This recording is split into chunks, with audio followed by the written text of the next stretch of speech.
Timbog ang dalawang tauhan ng BIR na naniningil ng 36 million pesos na buwis sa isang kumpanya sa Taguig City.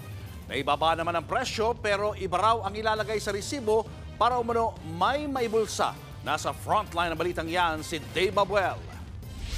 We are from Public Corruption Division of the NBI. Sa loob mismo ng tanggapan ng Bureau of Internal Revenue sa Taguig, inaresto ng mga tauhan ng National Bureau of Investigation ang dalawang babaeng yan. Mga empleyado sila ng BIR na inireklamo ng isang kumpanya sa Taguig dahil sa umano'y pangingikil. Base sa investigasyon, nakatanggap ng sulat ang kumpanya mula sa BIR bilang abiso na sisilipin ng dalawang babaeng empleyado ng ahensya ang accounting records ng kumpanya. At nang kwentahin ng babayarang buwis, umabot daw ito sa 36 million pesos. Bumaba yun, naging 6 million na lang. Sige, ayusin natin yan, 6 million na lang. At further pang bumaba na 800,000 na lang daw.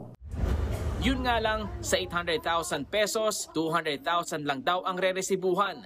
Yung 600,000, paghahatian daw ng dalawang taga-BIR.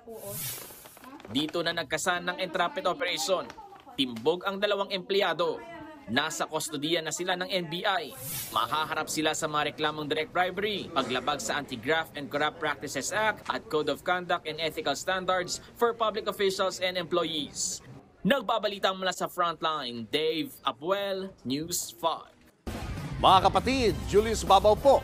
Para sa komprehensibo at makabuluhang balitaan at talakayan, mag-follow at mag-subscribe na sa social media pages ng News 5.